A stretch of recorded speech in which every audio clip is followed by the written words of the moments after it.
Can we clean up this filthy oil covered engine with dollar store oven cleaner?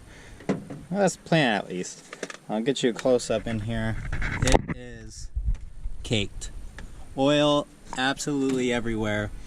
And I can see a little bit through some of the spots where the block was painted orange, the heads, everything was orange, Chevy orange. So let's see if I can bring any of that back. Alright, to start, I'm just going to spray a little bit on this front of the engine. This is going to be like our test.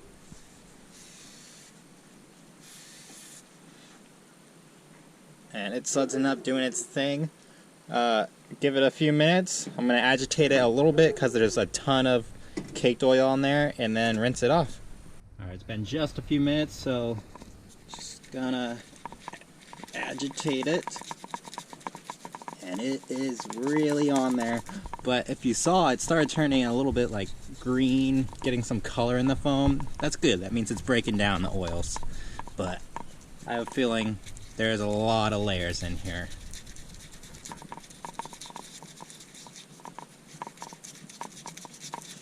Alright, let's give it a rinse. Okay.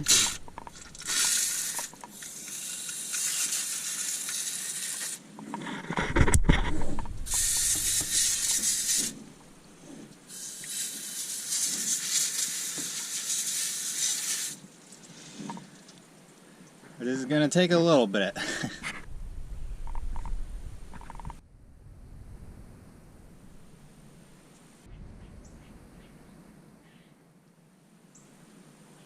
So here's where we're at. Actually, it did get quite a bit of grease off. The oven cleaner really does work.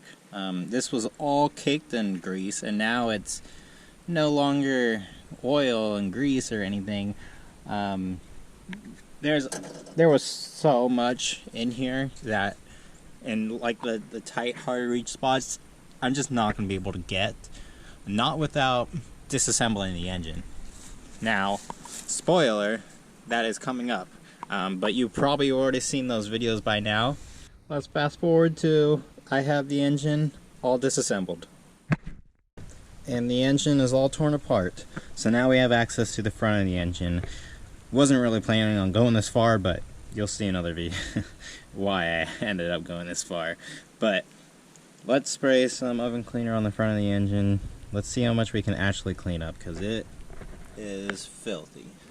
All sudsing up now. Now I don't really want to spray water in here since I have the intake off and it's just a bag holding, so if I spray water, I'm probably going to get water inside the engine. So I'm just going to take a scraper and just do my best to scrape off the chunks. And I'll work my way around like this and see how far we get. This is after the second round of cleaner, letting it sit, then wiping it off. And it is looking like an engine again.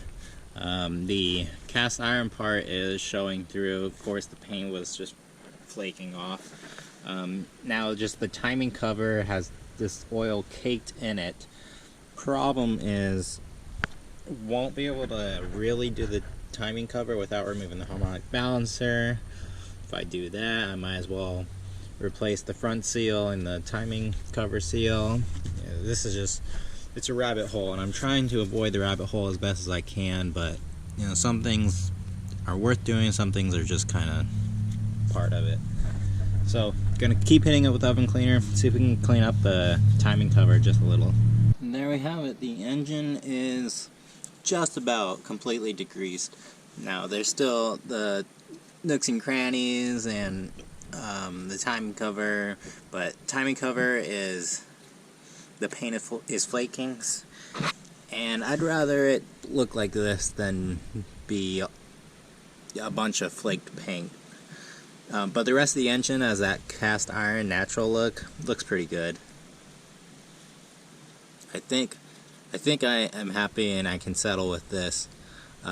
Besides, once I put like a painted water pump on and all my pulleys are going to be nice and painted, then you really won't even see most of this, and especially if it's being like this black or just any sort of dark color, it kind of will go into the background. You won't notice it as much. So I think this is acceptable. It only took tearing the front of the engine down to get this far, but kind of had to anyways, and all in the name of just cleaning things up and getting rid of that disgusting oil trail that was everywhere. Now it's still underneath the car and on the oil pan. That will probably be another video. That's not going to be fun, laying on there, scraping it off and having it fall on you, but probably will want to do that as well. But I think this is it for degreasing the engine. Thank you for watching. I'll see you in the next one.